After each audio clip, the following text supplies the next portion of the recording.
Hello everyone, welcome to this morning's webinar. Today's session is presented by Jordan, geologist from our Aberdeen office. Jordan will be exploring how we can better understand geological uncertainties and refine subsurface models using tNavigator's powerful integrated workflows. This is the last webinar in our current series, but if you missed any of the other ones, you can find them on our YouTube channel. In today's webinar, everyone who's joined has been automatically muted, so if you would like to ask any questions, which we encourage you to do, you can pop those into the chat box and we'll have some time for Q&A at the end. And if we get too many questions and don't have time to answer them all, we'll certainly make sure we follow up on email.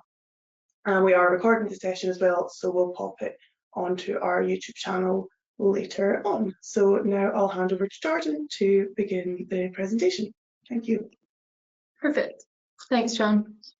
So yeah, hi, I'm Jordan, and today I'm going to be going through some uncertainty inside of tNavigator. So this is a slide I'm sure a lot of you are familiar with from one of Mark Bentley's publications.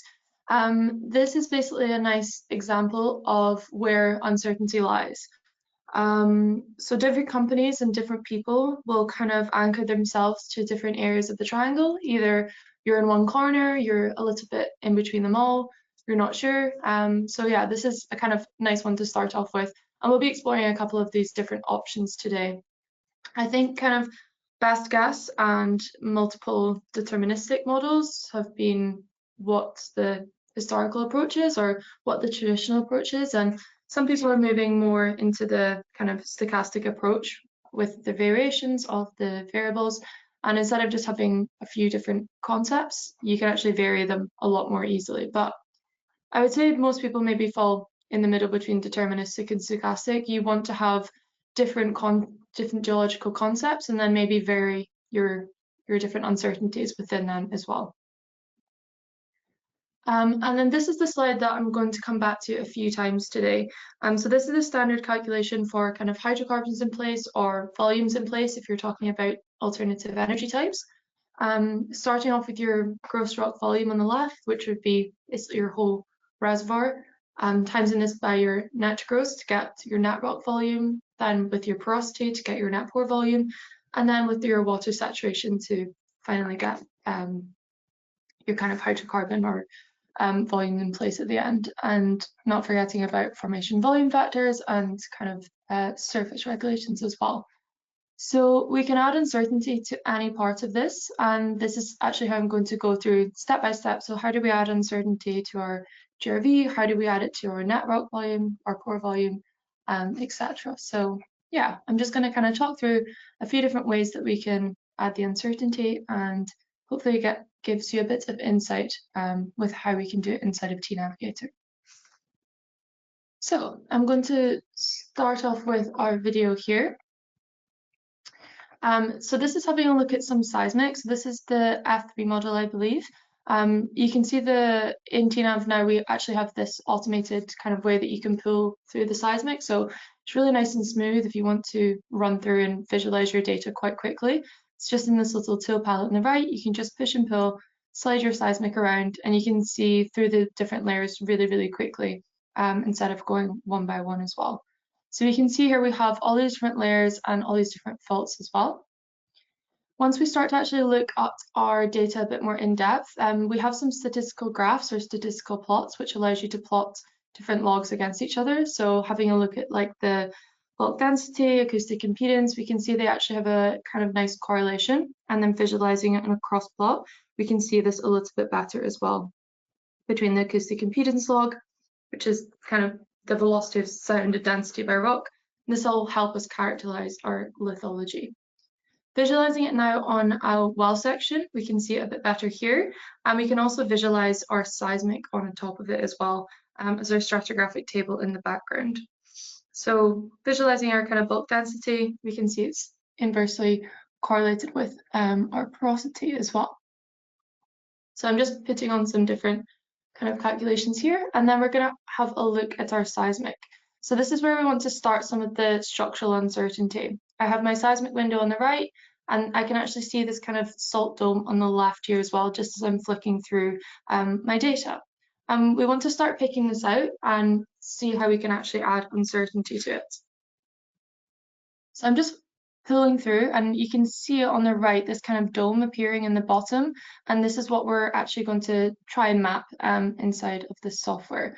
So for those of you who don't know, tNav does have a seismic kind of package as well, which is really nice. You can bring in your SegWy, ZGY, pick in 2D, 3D, auto tracking, correlation, and actually visualize and pick your horizons and your faults really easily here. So I'm just using one of the kind of tracking for pulling the horizon in here.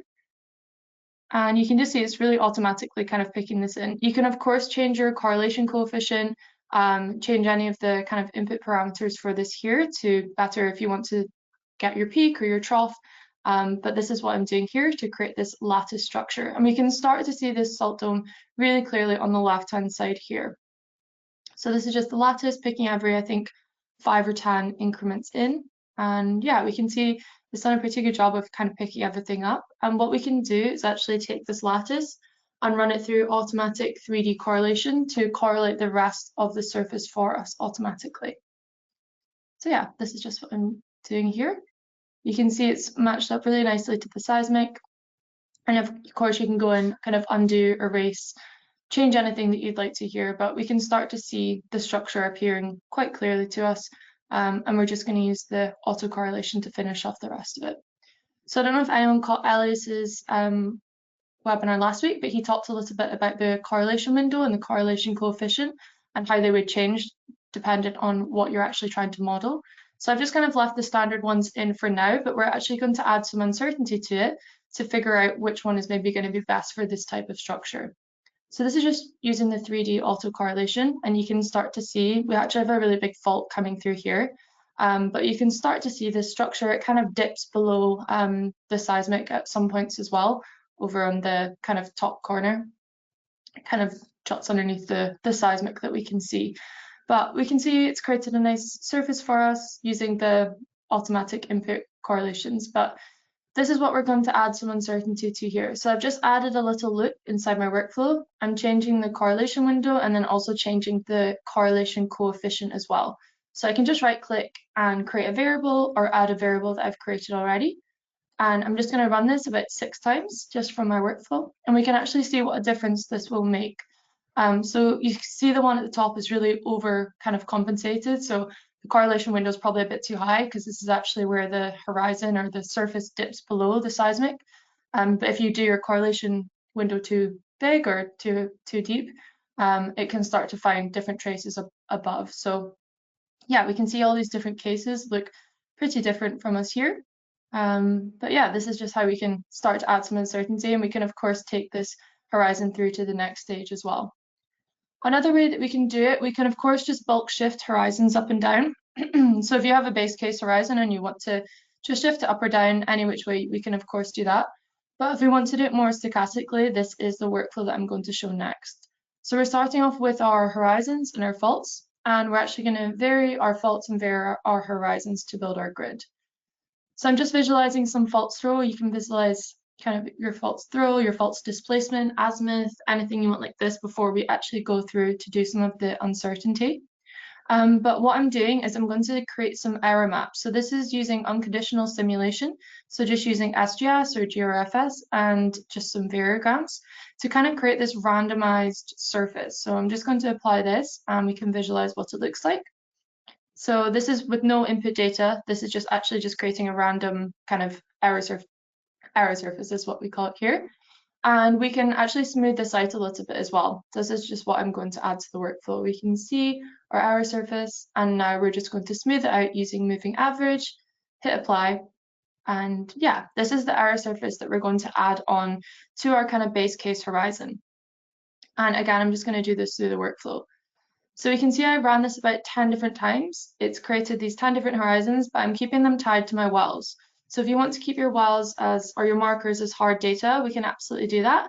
It's just an extra line in the workflow just to tie it back.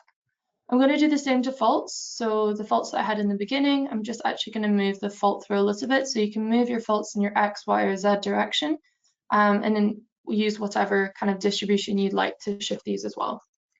So this is what I've got so far. I've got my horizons tied to my markers with error surfaces, and then my faults as well here. I've set this all up in a workflow.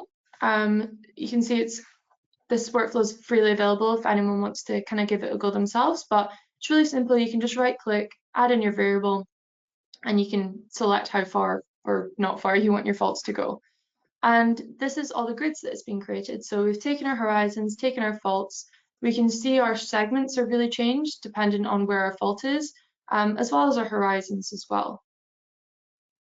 So we can see our faults moving and our horizons, and we can see this a little bit better on our cross section as well. So this is really customizable. If you have certain depths or horizons, you don't want it to go above or below, that's no problem as well. We can definitely kind of code this into the workflow. If you want to have a kind of peak or a trough of where you don't want it to go between, we can really easily do this. So yeah, this is just having a look at some of the segments, having a look at it on cross section, and yeah, shifting our bulk horizons here. So the structural uncertainty aspect is actually pretty easy to do in tNav.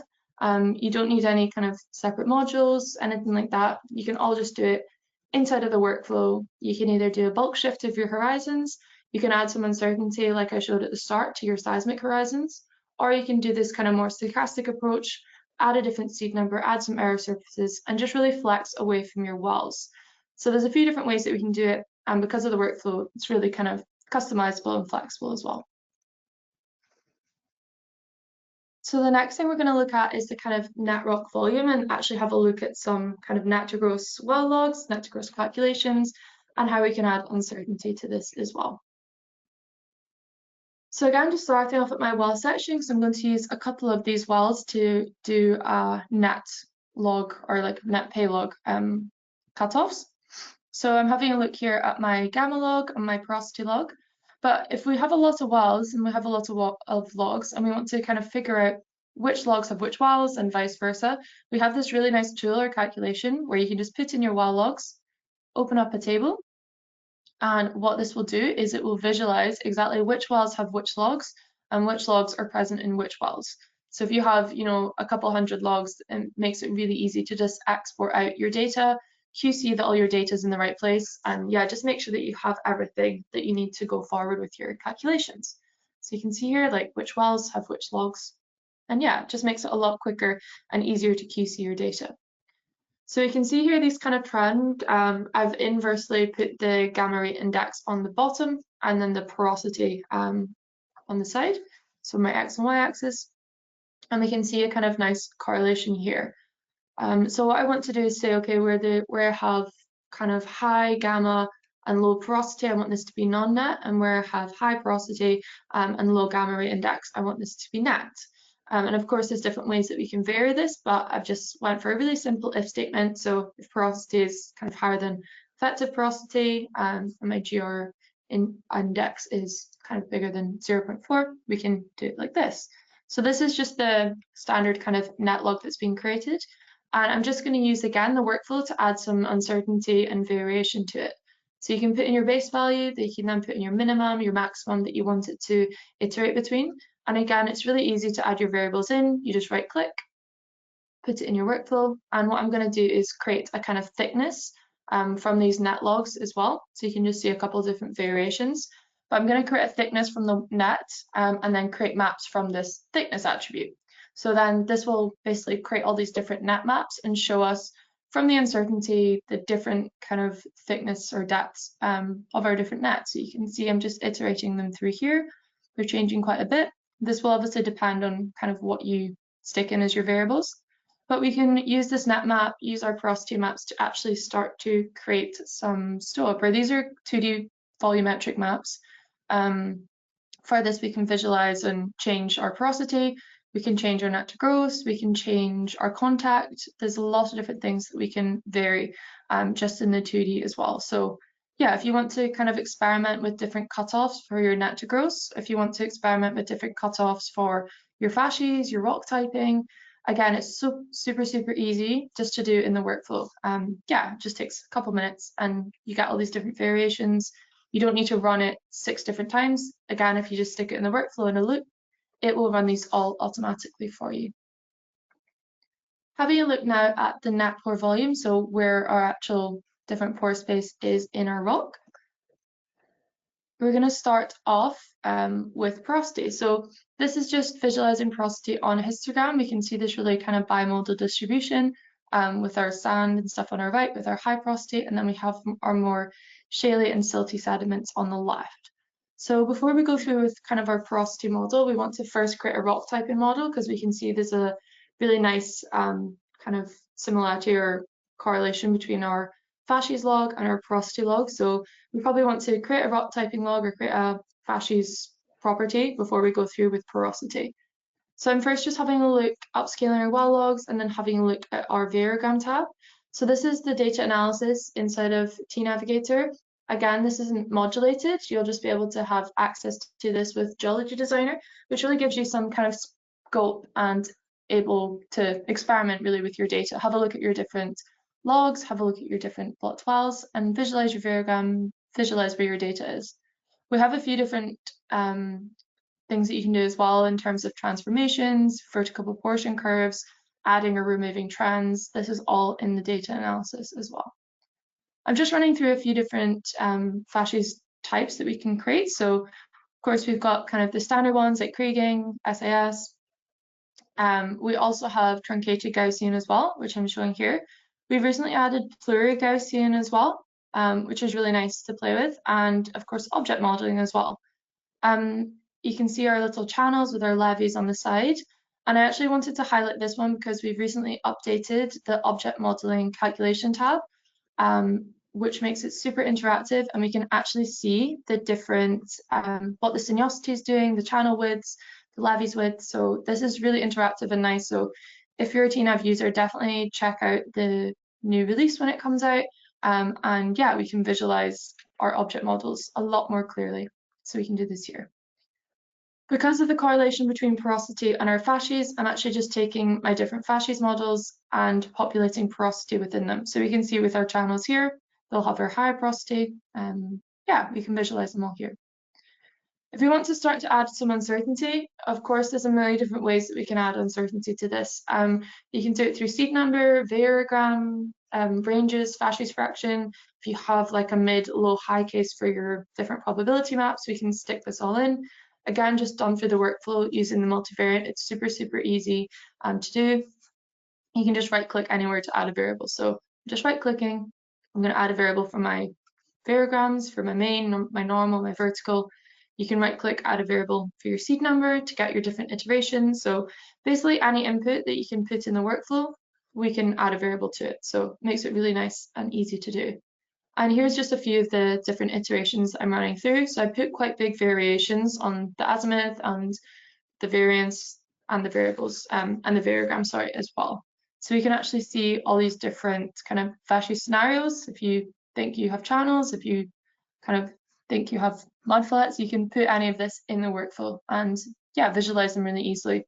And again, I'm not having to run this 10 different times. I'm just adding my variables in, looping it in the workflow with my porosity and my Facies. And yeah, they're all kind of synced up together. So we can make sure that we have high porosity where we have our sands, massive sands, and then our lower porosity where we have our shaly sediments as well.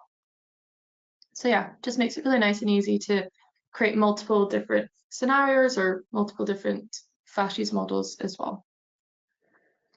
And then looking at some hydrocarbon pore volumes, so actually looking at the water saturation and volumetrics. I'm just going to play this one here. So first of all, we're creating our height above oil water context, and we're going to use this to actually create our J function, our water saturation. So created our height above the contact, and all we need for our water saturation is permeability, porosity, and our height above contact. You can see here you can add different things like water density, create them all here, but this is the permeability that I'm going to be using. So you just go to the workflow, put in the permeability property, and you can see here you can add different things like wetting angle, surface tension. So if you have all this information, you can stick this in here as well. But this is the water saturation that's being created, and I can start to actually build my volumetric from here. So take my net to gross, my water saturation, porosity, and actually build up a volumetric case. So taking all of these different aspects that we worked on before, so again, this is just a kind of master workflow. So you can see here I have a variation on my oil-water contact. I have some variation in where my faults are, different variations in seed number. You can do, of course, as I said, Facies fraction, variograms. Anything that you put in your workflow can be added as a variable.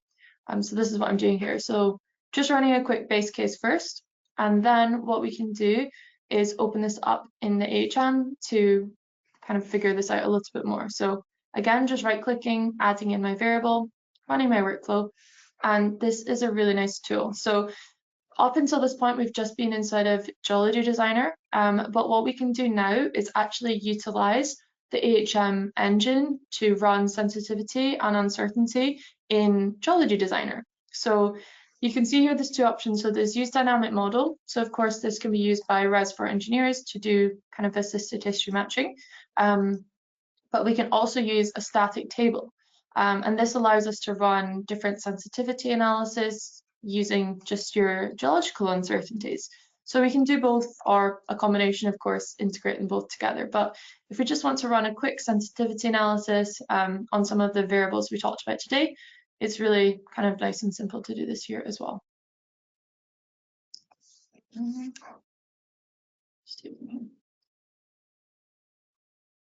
Yeah, so adding in our variables, and then we're actually going to just go to the left-hand side, use our static table or your volumetric table, which is just what I'm doing here, launch our sensitivity analysis, click OK, and this is what's going to pop up in the background. So you can see here I have my cross plot on my right, I have a histogram visualizing the different geometrical volumes that's been created, and then we can also see our CDF curve. So we have our P10, P50, and our P90 case as well. So this is really nice to visualize. This will just, again, open up in the background for you as well. So you can still continue working on your Geology Designer project, but have this kind of HM, it's called HM, but it's kind of for assisted history matching or any, it can be used as an uncertainty engine as well. So this will pop up in the background for you. And I'm just going to show you a little bit more here. So I can move this over. We can visualize, okay, which one of our experiments is which one, so which is our P10, P50, P90. We can see all of our different variables for our seed numbers, for our fault shift, for our water saturation, and really try to interrogate our outputs a little bit more as well. So we can see here from our cross plot, there's some variation with one of our main faults and our geometrical volume. We can see here from STOAP, of course, is going to be really closely correlated to water saturation variables as well. We can also visualize our analysis. So you can visualize your Pareto charts, tornado diagrams. This can all be visualized really nicely here. And we can figure out, okay, which ones of our variable is causing the biggest change to our STOAP. So of course, water saturation right at the top there. And then this is where if you have kind of hundreds of different variables, you're able to interrogate them a bit more and figure out, okay, which one maybe don't we need, which one should we add? And this is an example if you have your P50 case, for example. I just clicked on my P50. You can see it'll highlight over on the left-hand side here. And we actually have a button that says set variables from this variant to workflow. And what this will do is it'll take the inputs, or it'll take the variables that you use to create the P50 case and actually bring that back over to Geology Designer. So it's really nicely kind of integrated. It's not as if you have to run this in the background and it doesn't speak to your original geology project anymore. So yeah, they're just really nicely integrated, and it's definitely very easy to kind of run this sensitivity analysis. But yeah, that's everything that I kind of wanted to finish on. I think we have a few questions I can try to answer as well. Yeah, amazing. Thank you, Jordan. So that was really cool with all the lovely visuals. I'm sure we're going to get a lot of interesting questions. Yeah, we've got a few here. So the first one, yeah. How are fault truncations handled in the uncertainty process? E.g., are faults shifted independently or as an entire group? Yeah, so that's definitely a good question. My answer is probably we can do it either way. I would definitely recommend if you have faults that are truncated against each other, that we just use the same variable for them. So they're still able to be included and shifted in the uncertainty process, but they'll be moving together because, of course, from your question, if you have kind of one fault that's going one way that's truncated against the other one and the other one's moving the other way, they're not going to be truncated anymore. So just with that, we had a few, we've tried this with a few clients, and if they have any faults that are truncating together, I would basically just add the same variable to both of those faults so they both move kind of in tandem with each other.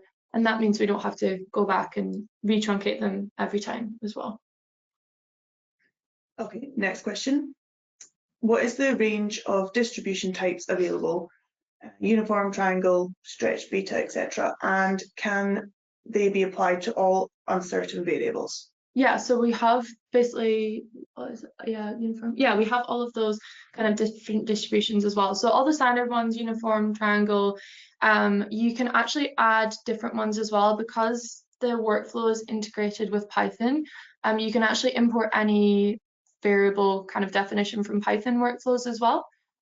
So for example, for this one, I think I used random. I just imported it from NumPy and used a random variable for this year. So we do have standard ones like uniform, triangle, normal distributions as well. But because you can integrate it with Python, you can actually kind of create any different type of variable distribution that you would like as well. Thanks. Okay, this is quite a long one, so bear with me. Question rather from an exploration point of view. In case we set up a simple map-based volume calculation workflow defining all inputs as variables with set ranges / distributions, can this workflow actually substitute specific stochastic volume calculation tools such as GeoX, rows array, REP, etc.? Yeah, I've actually never used GeoX, so I'm not 100% sure, but because of all the tools that we have in tNav, I mean, we have volume calculations for 2D, 3D, we have integrated Python workflows in the workflow, we can add uncertainty to any part of this. We have a really nice kind of display of different exploration workflows as well, so I think yes. Again, as I said, sorry, I haven't actually used any of those softwares, but yeah, hopefully it gave you a kind of good example of what we can do inside of tNavigator. Okay, cool. Okay, for a couple more questions? Yeah. Cool. Does each structural uncertainty output represent a separate 3D grid? Yeah, so it can. Again, you can do it either way.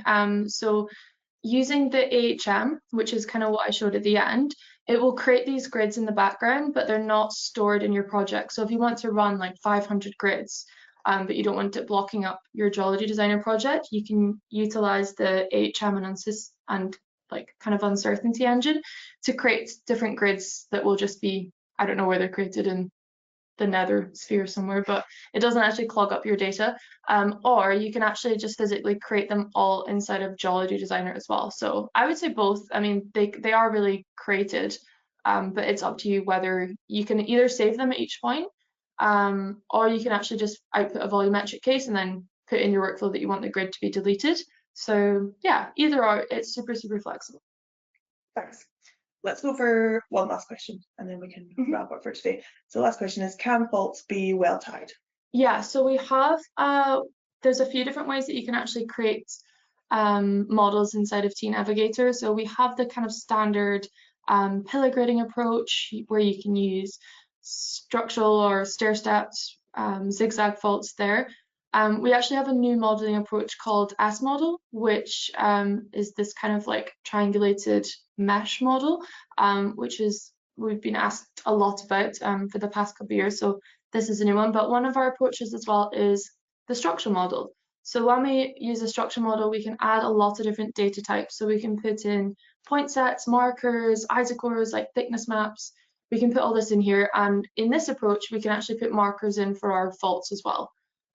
So if you have any kind of well markers actually on your wells that attach to your faults, yes, this can be put into the gridding as well. Okay, cool. Let's wrap up there. If there's any more questions, we'll leave it open for just a second. And then, of course, you can always email us as well.